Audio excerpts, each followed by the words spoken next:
Hello there and welcome back to another edition of the Hot Lap Classic. This time take a look at the 1996 Subaru Impreza WRX STI, a Wagon version 3. We've had the sedan version 3, now we have the Wagon. Unfortunately, unlike the version 3 of the sedan, this one does not come in a cool sort of purplish pinkish colour. Instead it comes as its sort of special colour in this rather drab grey, but we won't let that distract you from the fact that it's another Impreza, which means good things. Four-wheel drive, 403 horsepower, good amount of torque, 1,110 kilos of weight. Nothing to really say about the Imprezas, we've had plenty of them, and this isn't a one to join that pack. To find out how well this particular Impreza does, it is going to get 6 laps of the Motorsports Land track in an attempt to set the best time it possibly can. Our current leader is Suzuki Scooter Pipe Speed Edition at set a time of 27.710. Impreza unlikely to beat that. Of course, these cars have done very, very well around this track. We were probably expecting this thing to get around the under 30 club. If not in it, it will definitely get around it. Of course, Imprezas historically good around this track for their very, very good balanced stats.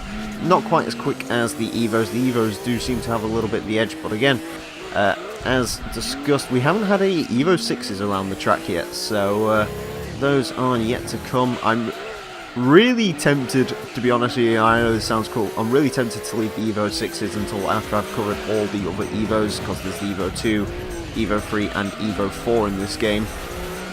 Somewhat tempted to leave the Evo 6s until those are done for the sake of, well, teasing you, because I know you all want to see the Evo 6s, I know you want to see what they do. I know you probably want to see them try to beat the Coulters, because that is a real, very real possibility for the Evo 5, for the Evo 6s. Of course, Evo 6 is one of the only cars to really, or Evo 5s, were one of the very first cars to openly challenge on them. I believe there's still one in third place on our leaderboard currently, and that belongs to the Evo 5 GSR, and if the RS reran today, that would probably get up there. Some people might be asking about reruns. I believe I've spoke about reruns before. I'm not going to commit to any reruns until we'll restart that, because I think that was going to be an invalid lap. Yeah, as far as reruns are concerned, some people have asked about them. Reruns will maybe occur once the series is done, I honestly don't know.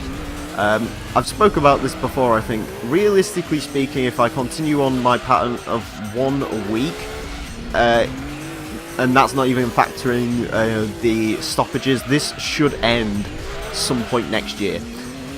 That is a long, long time. So, yeah, by that time I might be completely done with Gran Turismo 2 and ever playing it again, as much as, ooh, 29.991. Well, there you go, it's in the under 30 club, barely. Interestingly enough, that's not the closest shave we've had to the under 30 club. That honour goes to the Legacy B4 RSK, which got very, very, very lucky. I believe that's set at 29.998. So yeah, it's another Subaru having a very, very close shave. I don't actually know if this one's going to go any quicker than that, to be honest with you. We'll go for a better run up on that final corner. I believe I've actually done this twice in this episode, which is more than most cars get. But yeah, I couldn't really see that lap turning out particularly well, so sod it. We'll start from the start and go from here again. Yeah, I mean, as far as driving impressions concerned, I could probably drive this thing with my eyes shut at this point. It's an Impreza. It drives well, not quite as reactive as the Evos are, or indeed most of the four-wheel drive cars are, but just because they have that balance of power, they're not too weighty, that really helps them out. This one, surprisingly light actually. I haven't really paid that much attention to the Wagon's weight, but 1,110 kilos seems like a pretty low amount of weight. Anyways, there you go, 29.991. For the Impreza will put its ticket in, it'll punch its ticket into the under 30 club, which is hardly surprising. But yeah, a fairly solid vehicle. Could have gone maybe a tiny bit quicker. You could sort of see those best sectors are actually pretty close together. So yeah, solid performance. Let's go see who it replaces on our leaderboard. On to the leaderboard then, and the Subaru Impreza WRX STI Wagon version 3 goes into 32nd place with 29.991, just putting it clear of the under 30 club. It is, interestingly enough, right next to the sedan version of the version 3. That was one of the first cars that we run. In fact, I believe that was the first Impreza we ever ran. So a fairly interesting time from the Wagon. Anyways, I want to thank you all very much for watching this edition of the Hot Lap Classic, and until next time, farewell.